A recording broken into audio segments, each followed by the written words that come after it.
말도 안 되는 일이 벌어졌습니다. 미국 LA에서 난 산불이 걷잡을 수 없이 미국 전역에 퍼져나가고 있다고 하는데요. 여의도의 몇십 배에 달하는 면적이 타버리는 바람에 피해가 극심해지고 있다고 합니다. 현재 화재 규모가 워낙 커서 해결에 어려움을 겪었다고 하는데요. 그 순간 이 비극적인 현장에 갑자기 한인들이 나타났다는 소문이 돌기 시작했습니다. 미국 정부에서도 주지 못했던 생필품과 구호물품을 피해자 모두에게 나누어 주기 시작했다고 합니다. 그 상황을 보게 된 미국인들은 한국인들의 이 충격적인 행동에 화들짝 놀라며 주저앉아버렸다고 하는데요. 그들은 한국인들이 천사라며 한국에 열광하기 시작하는 놀라운 일이 펼쳐졌다고 합니다.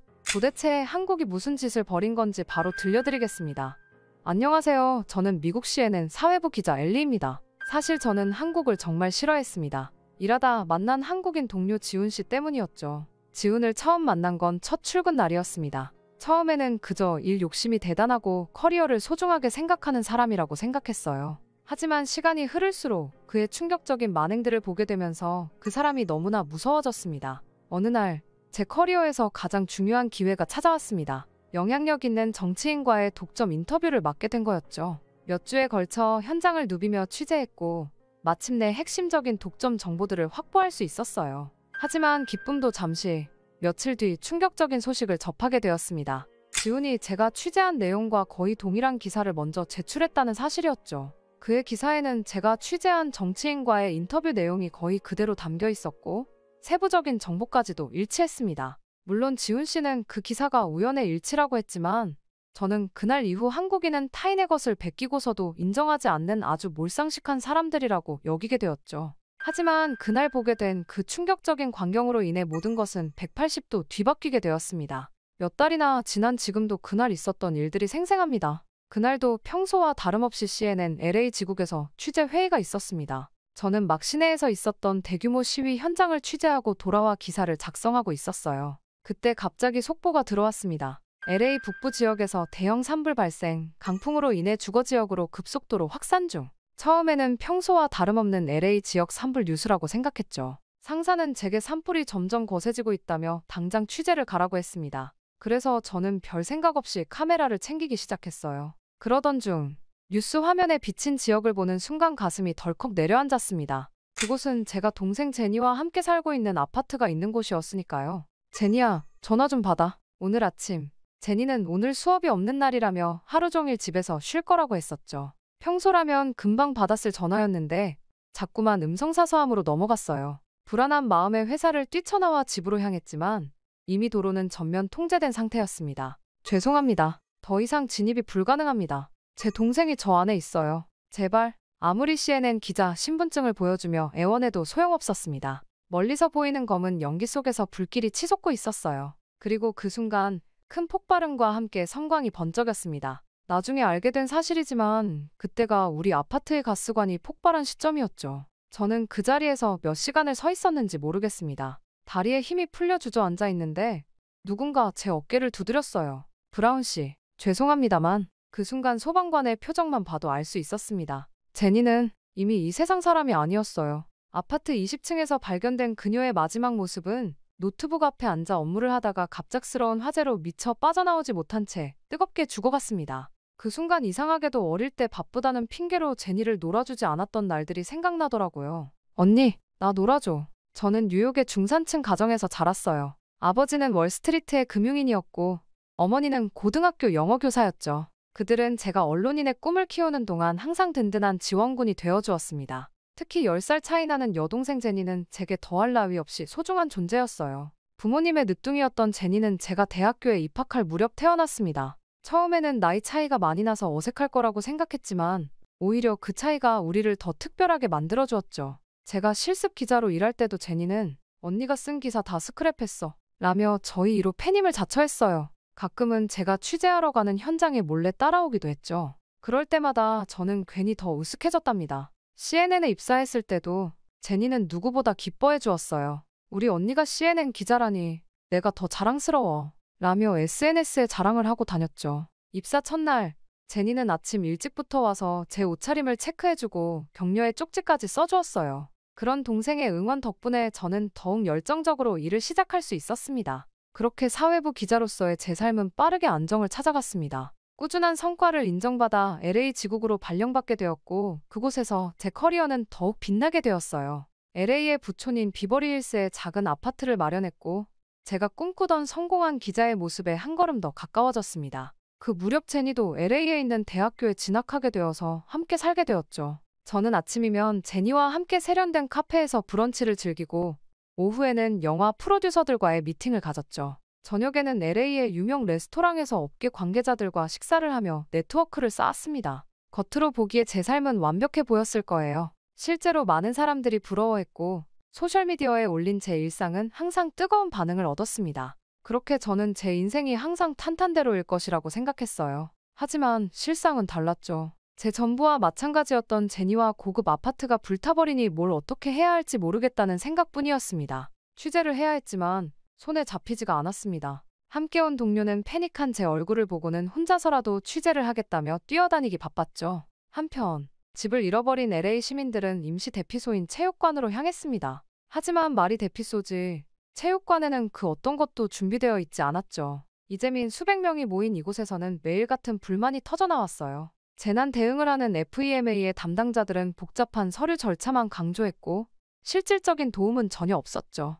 대체 이 사람들은 뭘 하는 거야? 그때 한 남성이 FEMA 신청서를 구겨 던지며 소리쳤습니다. 아내가 천식이 있다고, 숙소 배정이 시급하다고 몇 번을 얘기해도 계속 돌아오는 대답은 절차를 따라야 한다는 소리뿐이에요. 그렇게 체육관은 분노로 들끓고 있었어요. 매트리스도 부족해 바닥에서 자는 사람들, 이틀째 제대로 된 식사를 하지 못한 아이들, 정부 관계자들은 마이크를 들고 차분히 기다려달라 는 말만 반복했죠. 이러다 폭동이라도 날 것 같은 분위기였습니다. 바로 그때였어요. 잠시 주목해 주시겠습니까? 체육관 입구에서 또렷한 목소리가 들려왔습니다. 검은색 조끼를 입은 의문의 한국인들이 줄지어 들어오고 있었어요. 그들의 조끼에는 한글과 영어로 재난구호팀이라고 적혀 있었죠. 30분 안에 따뜻한 식사가 제공될 예정입니다. 의료 지원이 필요하신 분들은 오른쪽에 마련된 부스로 와주시기 바랍니다. 임시 숙소가 필요하신 분들은 왼쪽. 마치 군대처럼 체계적으로 움직이는 한인들을 보며 소란스럽던 체육관이 순식간에 조용해졌습니다. 뒤이어 들어온 밴에서는 따뜻한 음식 냄새가 풍겨왔고 의료팀으로 보이는 사람들이 신속하게 부스를 설치하기 시작했어요. 저기, 제 아내가 천식이. 그때 아까 그 화가 났던 남성이 조심스럽게 다가갔습니다. 네, 이쪽으로 오시죠. 의사 선생님께서 바로 진찰해 주실 거예요. 응급 약품도 준비되어 있습니다. 그때 그레이스라는 이름표를 단 40대 여성이 친절하게 안내했습니다. 처음에는 저도 의아했어요. 왜 하필 한인회가? 하지만 곧 제 편견이 얼마나 부끄러운 것이었는지 깨닫게 되었습니다. 그들의 지원 시스템은 그야말로 완벽했거든요. LA 전역의 한인 교회와 사찰이 네트워크로 연결되어 있었고 각 시설은 임시 거처이자 물품 보급소로 변신했습니다. 의사, 간호사, 약사로 구성된 의료지원팀이 24시간 상주했고 통역봉사자들은 언어의 장벽을 허물어 주었죠. 그 중에서도 가장 놀라웠던 건 그들의 헌신이었어요. 한인 자원봉사자들은 이미 임시 숙소와 일자리 연결까지 도와주고 있었습니다. 기부된 옷가지들은 크기별로 정리되어 있었고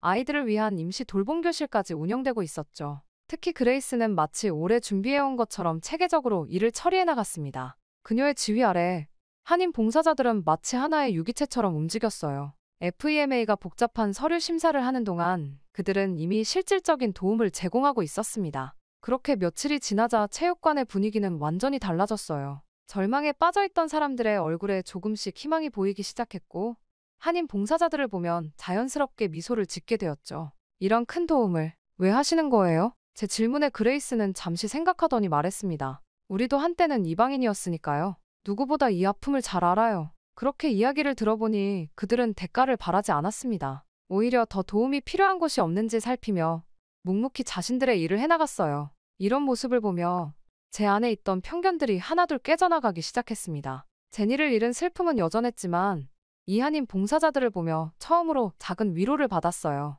그들의 헌신적인 모습은 마치 제니가 보여주었던 따뜻한 마음을 떠올리게 했으니까요. 또한 마음속 깊이 자리 잡고 있던 한인들에 대한 편견이 무너지기 시작한 건 그레이스와 더 많은 대화를 나누면서부터였습니다. 취재를 위해 그녀를 인터뷰하던 중 저는 그들의 이야기에 완전히 매료되고 말았어요. 저희 부모님은 LA 폭동 때 가게를 모두 잃으셨어요. 그때 많은 분들의 도움으로 다시 일어설 수 있었죠. 그래서 결심했어요. 우리도 도움이 필요한 이들을 위해 살아야겠다고. 그렇게 그레이스의 이야기는 계속 이어졌습니다. 한인 커뮤니티가 어떻게 재난 구호 시스템을 만들어 왔는지, 교회와 사찰이 어떻게 연대하게 되었는지, 그들의 이야기 속에는 함께라는 단어가 항상 있었어요. 저는 혼자 살아남겠다는 오만한 마음에 항상 모든 걸 혼자서 해내려고 했는데 그들은 저보다 한참 앞서 있었습니다. 그 중에서도 놀라웠던 건 그들의 철저한 준비였습니다. 재난 상황별 매뉴얼이 있었고 모든 봉사자들은 정기적으로 교육을 받았어요. 의료진들은 응급 상황에 대비해 항상 대기하고 있었고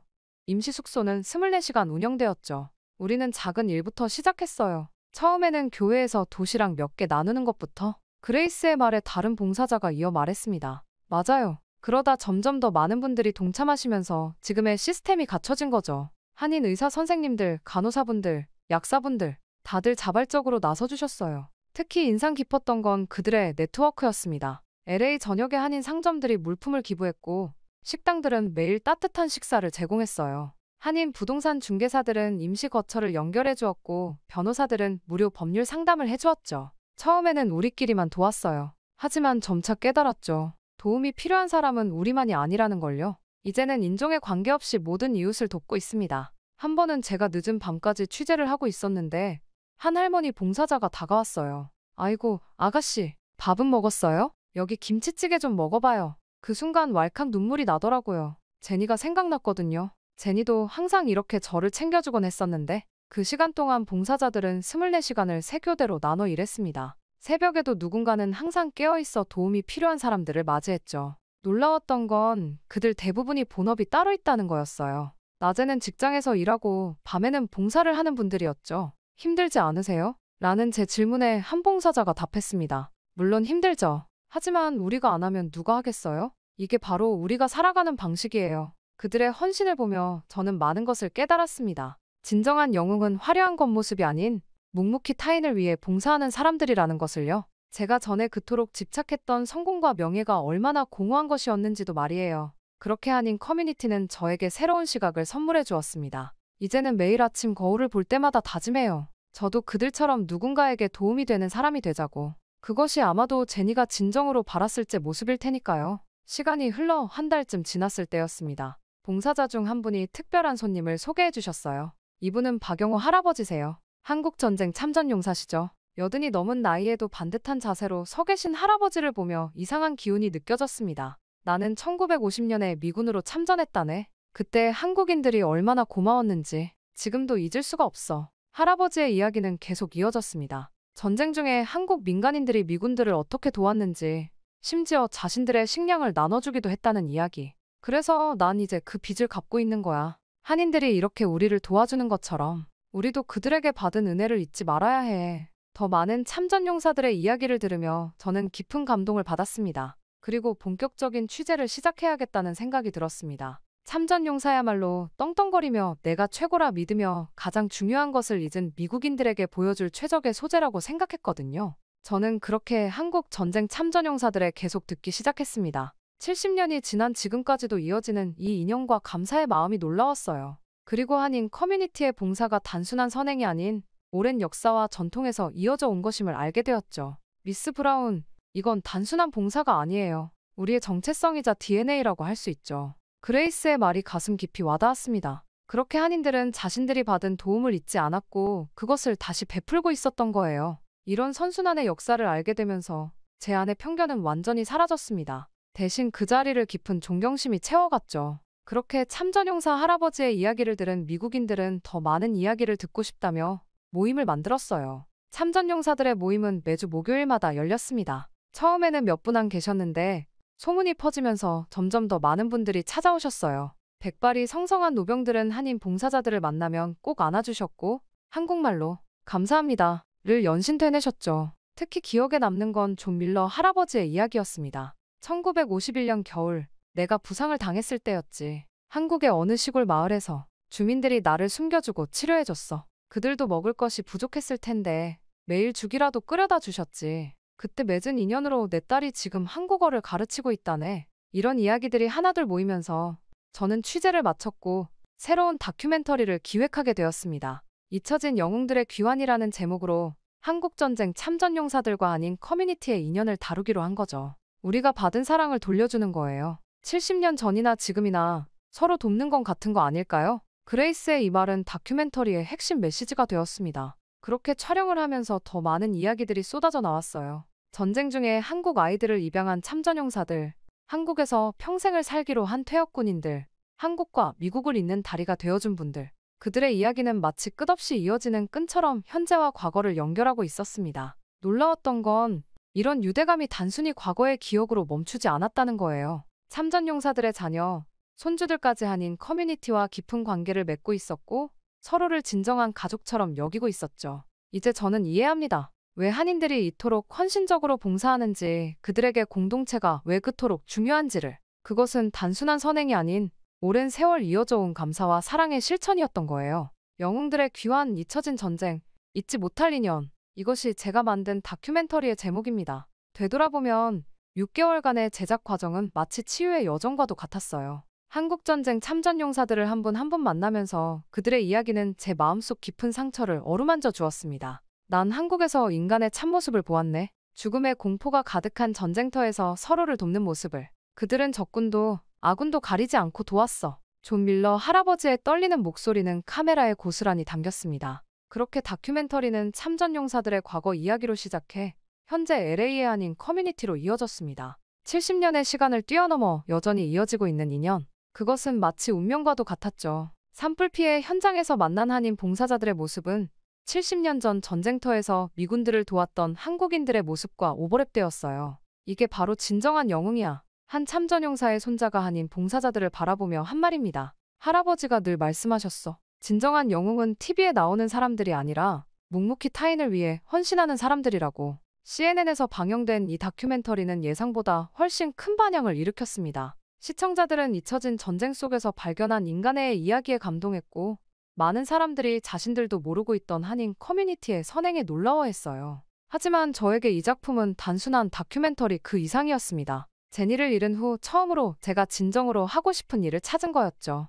화려한 뉴스룸의 앵커가 되는 것이 아닌 잊혀진 이야기들을 찾아 전하는 일. 그것이 진정 제가 해야 할 일이었어요. 엘리, 이제 내가 진짜 기자가 된 것 같아. 그레이스의 이 말은 제게 큰 의미로 다가왔습니다. 이제 저는 매일 아침 거울을 볼 때마다 다른 사람을 만납니다. 화려한 성공을 꿈꾸던 예전의 엘리가 아닌 진실된 이야기를 전하고 싶은 기자로서의 제 모습을 보게 되죠. 제니를 잃은 상실감은 여전히 가슴 한켠에 남아있지만 이제는 그 아픔을 통해 더 나은 사람이 되어가고 있다고 믿습니다. 또한 이 다큐멘터리 상영을 마친 날 지훈 씨가 제게 찾아왔습니다. 지훈 씨는 다큐멘터리를 정말 잘 봤다면서 칭찬을 해주더라고요. 엘리, 당신이 한국 컨텐츠를 할 줄 몰랐어요. 나랑 한국을 싫어하는 줄 알았는데. 사실 맞아요. 좋아하지 않았어요. 저는 지훈 씨와 제대로 된 대화를 하고 싶어졌고 지훈 씨가 제 취재를 훔쳤다고 생각했던 그때의 이야기를 꺼냈습니다. 지훈 씨는 천천히 제 이야기를 듣더니 무척 놀란 것 같았어요. 전혀 그럴 의도가 아니었다고 했죠. 알고 보니 지훈 씨는 제 상사에게 그 소재를 추천받은 것이었어요. 상사는 제가 그 취재를 하는 걸 전달받지 못한 상황이었던 것이었죠. 정말 우연의 일치였다니. 저는 지훈 씨와 대화를 나누며 확인도 제대로 하지 않고 한국을 미워했던 스스로가 정말 부끄러웠습니다. 그래서 진심 어린 사과를 했죠. 괜찮아요.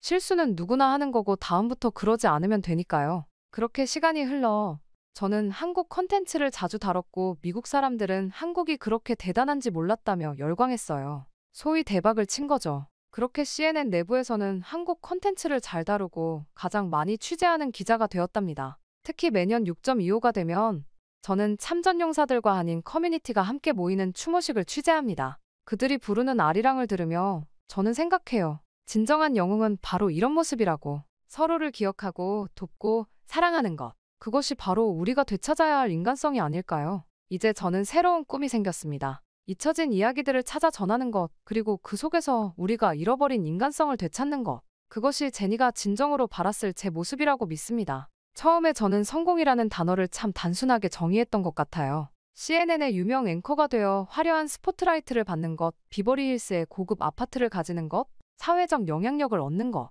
그것이 전부였죠. 하지만 제니를 잃고 한인 커뮤니티의 도움을 받으면서 많은 것이 달라졌습니다. 첫 번째로 깨달은 건 제가 얼마나 편협한 시각으로 세상을 바라보고 있었는지였어요. 지훈과의 갈등에서도 한인들을 볼 때도 저는 항상 제 관점에서만 판단했습니다. 하지만 이제는 알게 되었죠. 세상에는 제가 미쳐보지 못한 진실과 가치가 훨씬 더 많다는 것을. 두 번째는 진정한 영웅에 대한 정의였습니다. TV에 나오는 유명인이나 막대한 부를 가진 사람들이 아닌 묵묵히 타인을 위해 헌신하는 평범한 사람들. 그들이야말로 진정한 영웅이었죠. 화려한 스포트라이트 없이도 대가를 바라지 않고도 선한 영향력을 전하는 사람들이요. 세 번째로 깨달은 건 공동체의 힘이었습니다. 우리는 혼자 살아갈 수 없어요. 서로 돕고 의지하고 나누면서 진정한 삶의 의미를 찾을 수 있다는 걸 알게 되었습니다.